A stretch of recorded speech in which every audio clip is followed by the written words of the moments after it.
morning. My name is Leila and I'm the co-founder of Lean and Agile. And as part of our LIA100 initiative, we're looking to honor some amazing women who have contributed to this community in terms of thought leadership and community impact. And our guest today is... Hello, so my name is Mina Boström Nakicenovic. I have been working with the software development for more than 20 years. Originally, I come from Serbia, and I am living now in Sweden. My Agile journey starting a long time ago, already in year 2001, when in fact Agile Manifesto was published. At that time, I was pretty on the deep technical side, working as a developer and architect. And in fact, what is interesting, I've heard about Agile Manifesto at my first date with my future husband at the time. He was my boyfriend. So he was talking about Agile Manifesto. And I got very inspired because at that time we used a lot of principles that are coming from extreme programmings, but Agile Manifesto was a little bit broader. And from that time, I have been starting applying Agile principles, first on technical solutions, designing architecture, but after the several years, I have been developing myself, becoming a development manager. Currently, I work as a head of development. So my Agile journey started from that deep technical perspective, and then went through working with how to build high-performance teams, then further level, how to establish remove silos between different teams, much more towards the enterprise agility. And currently I'm working much more on the higher level, thinking about how to set in the best way business strategies in order to support business agility at the organizations. It sounds like a fabulous journey. So you mentioned you started from a very technical level. I've got to think that it's pretty unusual to be a woman working in a very technical space, trying to change how they think. What was that like for you? Yes, that's very true. And I can tell you, since I was born in Serbia and grew up in Serbia, in fact, it was very fortunate from that technical perspective, because I think in Eastern European countries, women were much more supported to choose that technical path or mathematics and etc. So during that period, of course, we weren't 50-50 compared to men, but maybe it was 35%, even 40% within certain areas. So I'm really thankful for that, because I didn't have those constraints, women should not be engineers and etc. And furthermore, I had a fantastic mother who was also electrical engineer. She worked as a nuclear researcher, and my father is mathematician, so in that combination, in that family, it was natural to choose something related to technology. But I have to say, I really enjoy working with technology, especially with the software development. And I used to say when I get those questions, but maybe it's not feminine to work with software development. I think vice versa, it is. You're just sitting, programming, you kind of have a nice dress, compared to some other domains like a medical doctor, when you have to have another type of outfit. So in fact, I think it's just depends on the perspective that you take. But I must admit now, since I live in Sweden, I have been living here for 20 years, I see that in many other European countries and even worldwide, it's a big challenge for a woman who wants to work in technical world, starting from choosing that as their studies and later on as a profession. There are not too many. They don't see the benefits and what is the beauty of that. So that's why I would really like to spread my happiness and experience from working with the technology and software development, because it really fulfills me, and I'm sure that there are a lot of girls and women who would feel the same if they have chosen the same profession. And I think you're spreading that message very well doing all these talks at conferences. And one of the conference talks you mentioned bringing other parts of yourself other than your culture. You talked of being a helicopter pilot, your childhood as an athlete. Can you talk about how all of those things help you with your work?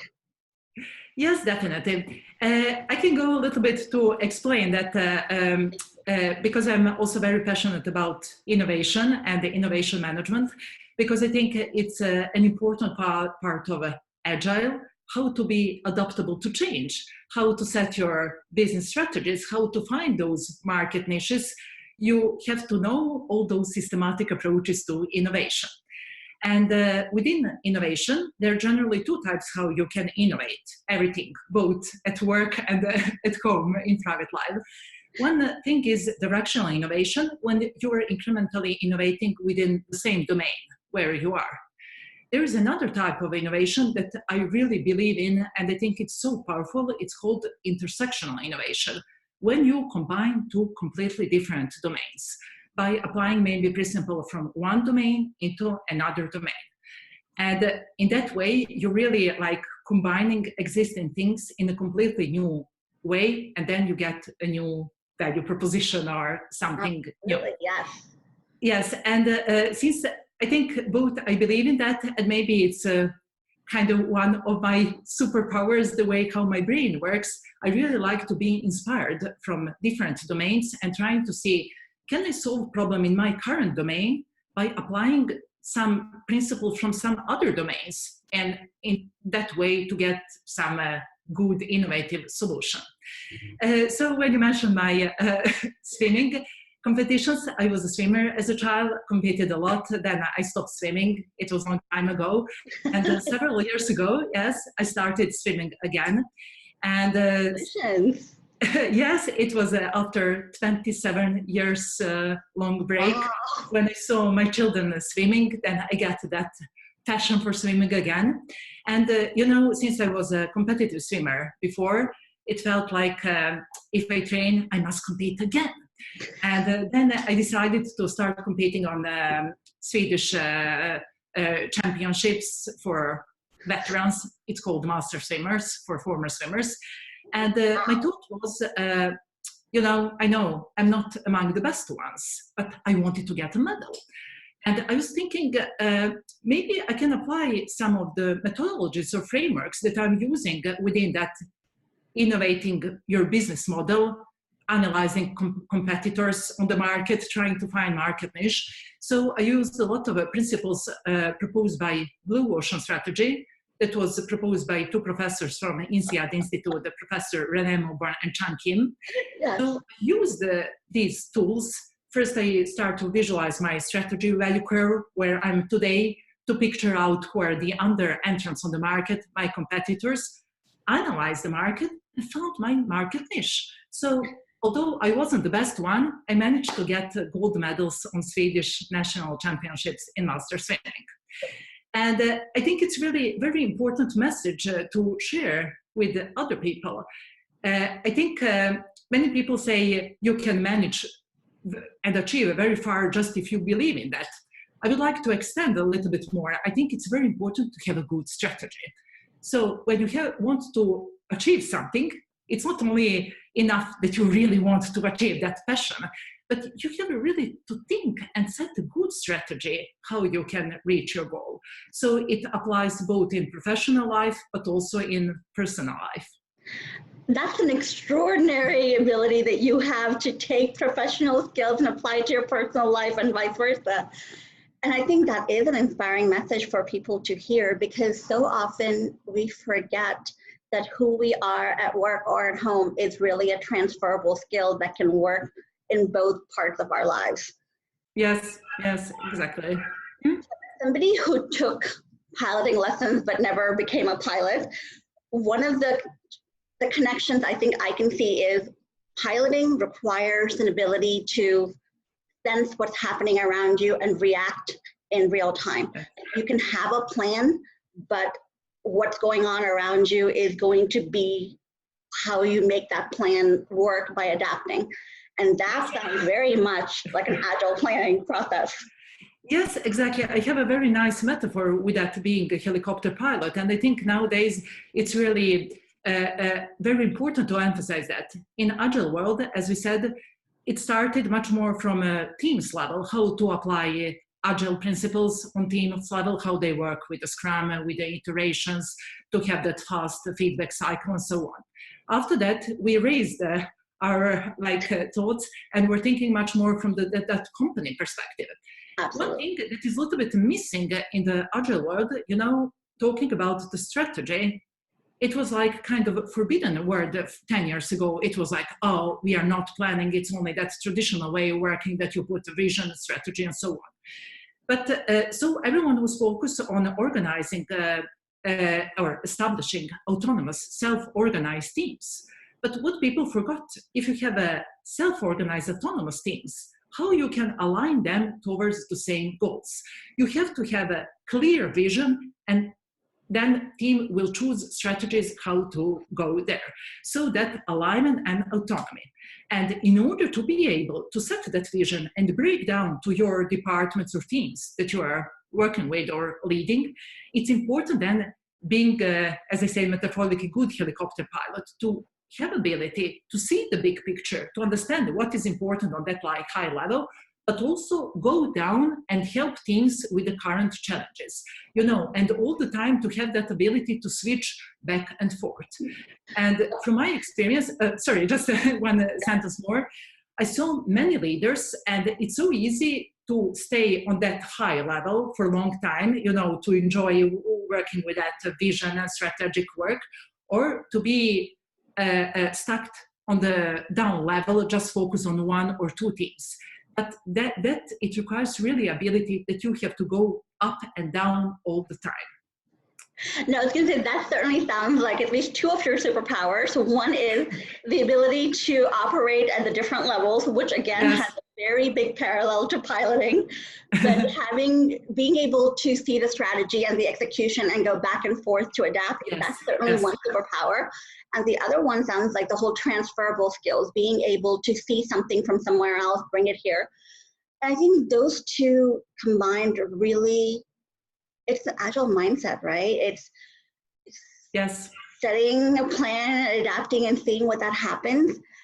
What would you recommend for other people to develop those two superpowers? Yes, so I would like to say also I'm so inspired by Agile and Lean and so many methodologies, frameworks that they offer. First, within the Agile world, it's talking about fixed and growth mindset. So it's very important, and I really believe that maybe some people are more born with a fixed, or some people are more born with a growth mindset, but I really believe if you work on yourself, you can build in those, muscles that grow and become strong. You can work a lot with your mindset to become a much more growth mindset. So it's one thing that I think it helps you with everything in life, not only from professional perspective, personal perspective, on so many different levels. And then I would like to say also then Canadian framework, when you have 4 different areas. One is when known knowns, it's a typical problem. I will solve that in that way. But in many situations, you have those unknown unknowns or unknown knowns, and then you have to apply different strategies how to work with them. For example, to experiment, to be ready that maybe you will fail, but that you will learn something with that. So I think those 2 things and frameworks, I think it's so important to apply in life and to think about that you don't feel like stress. Oh, now that situation, I'm not familiar with how I should solve that. To think, okay, it's like in Canadian, it's something that I completely don't know, and it's recommended. First, I should experiment, learn from that, and then see how to solve the problem. Wow. Yes, I have one nice story, if it is okay to present. Yes, here how I believe also that we applied the Canadian framework on my Agile family. Yes, my husband also works with the software development, and we have 3 kids. And both of us, we are passionate in attending conferences, because we really believe in that sharing is caring, that it's so important to share your knowledge, everything, your perspectives with the different people, to talk to them, to hear their perspectives, and vice versa, because it's the best way how you develop yourself and how other people develop themselves. But when we got kids, especially 3 small kids, it was so difficult to attend the conferences and to find like babysitting for the kids. And we decided, let's experiment and let's try bringing our kids to the conferences. Let's see what will happen. And so at that time, I've heard a lot of reactions. Oh, but it's like conferences for adults. But they said, we will find a way. We will try. You know, sometimes you have to think a little bit. Although maybe other people don't do that, you try to do that. But one important thing was, because kids were really very small at that time, and we had also breastfeeding babies, and you know, we were ready. We said, let's try, but don't put high expectations. If it does not work, let's have a backup plan. If we cannot attend, like, let's take turns. One is attending talks, the other is taking care about the kids, and vice versa. So I think that when you experiment, you should have that mindset to be ready, that you have a plan A and plan B, you know, that some things, you cannot predict everything that will happen. And I can tell you, it grew to something extremely beautiful. We didn't know about that. So from the beginning, it was much more babysitting issue. Like, that's why we were bringing kids. But during the time, our kids have started enjoying attending the conferences. And I think it's that because usually, especially within Agile communities, you meet beautiful people without those growth mindsets. So they're not only great professionals, they're such inspiring people. And then you get the energy from them. So our kids, you know, we could see their development from being babies, like we were hiding them in a dark corner of the rooms, you know, during the talks. And after a while, they wanted to sit and listen to our talks, you know, to present. And when they reached, like, when they became around 10 years old, 9 years old, they asked us, could we participate in your talks? So they wanted to take a part in talks.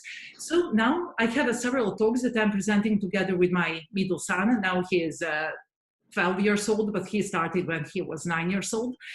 And for me, it's the greatest award that I could have get. You know, standing at the stage together with your children and talking about those blue ocean strategy or agile methodologies, you know, I really feel it's great because we are not sharing our problems with the children. We are sharing some beautiful things, solutions. And I think it's really important to build in those capabilities in your children. But one important thing also to emphasize, we couldn't have achieved that if we hadn't ended up in such great environments. Especially there is one very nice community, Agile in Europe, and they're organizing conferences. It's always end of August. Why I'm saying that? I think that our children grew in that direction, developed in that direction because of that psychological safety. They feel safe in the surrounding, and that's why, and when you feel that strong psychological safety and trust, then you become creative. You know, it's many people who know neuroscience, I'm not specialist there, but they're saying like the way how our brain works, you are the most creative when you're not stressed, when you feel that psychological safety, when you're calm, and then you start coming with the new ideas. And I feel both, not only for my children, for my whole family, for myself. I wouldn't become Mina that I am today if I haven't had met all those wonderful people who gave me kind of support, that surrounding with that strong psychological safety, gave me possibility to become creative, you know. Wow. So it's really great. That's extraordinary. I love your experience of bringing up your kids in the Agile community, because Yes. I think the next generation is going to need Agile as just a normal way of being and thinking, because the world they're getting is so full of challenges and complexities. So that's yes, exactly. But I want to pick up on your last thought about psychological safety. Organizations these days, almost everybody wants innovation. They want all of these things. Do you think they really understand that innovation is not simply a magical thing that happens, but it requires all this investment in psychological, organizational behavior, in investing in your people over a period of time before you can reap the benefits of innovation? Yes, that's very true what you said, that many companies experience innovation. It's just brainstorming meetings when we are like discussing different ideas and nothing happened. But in order to build those capabilities for innovation, it requires work within several domains. First, if you start from that business and technical perspective, I would say when I'm talking about innovation, I believe in those systematic approaches to innovation.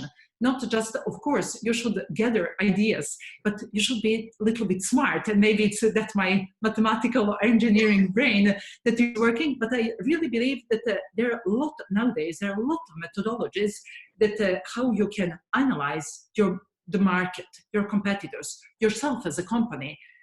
You know, it's related to those qualitative insights, qualitative data, qualitative insights, quantitative data, data-driven innovation. So there are a lot of things that you can gather and put in those models. But very important factor is that humanity, mindset, people. First, they have to understand to think in a different way. And also you or the whole leadership within the company, management team, has to support that environment for innovation. And also coming back, as you mentioned, with that psychological safety. And you're the most creative when you really feel good at work.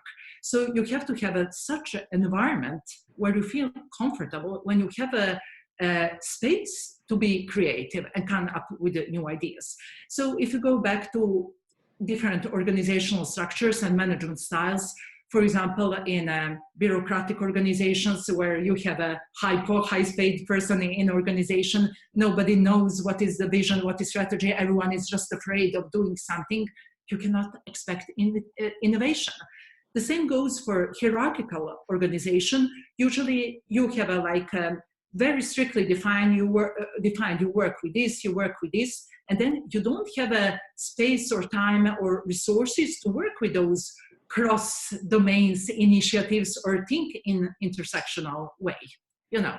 So that's why I believe it's so important that two aspects: first, management and leadership, to build such environment which gives capability for innovation, that people really become creative. And another thing, that people really believe in those systematic approaches to innovation, that they have a capability, and also to think everything that we have been doing like until now, maybe it was good at that period of time, but now market has changed. Maybe now it's a red ocean of competition. It's cost too much if we are just continuing working as usual. We have to change something. And you know, for change, it's very difficult. You know, everyone agrees, oh, we should change something, but when it comes to execution, usually it does not happen too much, especially with that higher management perspective. It's so difficult to innovate your business model, especially if you were like working with something for a long period of time, and to switch the thoughts. Maybe we should introduce something else in our main value proposition and create a new value proposition to conquer new current non-customers of our offering. It's a very challenging task, that mindset. I completely agree. No, it does. It sounds like, but this is a reality for most of us these days. We're working in places where what we've been doing until now isn't enough. We have to do something else. So it sounds like from what you're saying, there are some things that organizations and leaders can do to drive this process, to make this more than just an accidental luck thing, but also the individual level. People can bring their entire selves together, look at what skills they have in different parts of their life, and what you said earlier, try these different techniques with your family, with volunteer efforts, so you build confidence with those techniques before you can bring it to work. Yes, exactly. I completely agree. I think so, because I think for a lot of people, especially women, we struggle with having the first opportunity. And when you first get that opportunity, it's so much more reassuring to know, okay, I haven't done this for work, but I have done this in all these other places, and I have some feedback, and I have something to draw upon. So I think that's a takeaway most of us can use. do your learning before you get the opportunity, practice any place you can. And you mentioned conferences, and yes, Agile conferences are a pretty amazing community to experience all of those things. This has been an extraordinary conversation. Thank you so much. Thank you, thank you. And I would like just, if I have several minutes more. Sure, please, go ahead. Yes, I would like just to tell another story and emphasize a little bit from technological perspective, because I think since Agile Manifesto was published in the year 2001, and it was like a manifesto from developers to developers, right. But then it grew in a much wider and broader methodology, and that's great. But sometimes people forget that they can still apply Agile thinking on designing the architecture. And I think it's something also that we should know. We should not go just on that higher level things about organizational structure, processes, strategies. Don't forget that there are a lot of inspiration in Agile methodologies which you can apply how you design the architecture.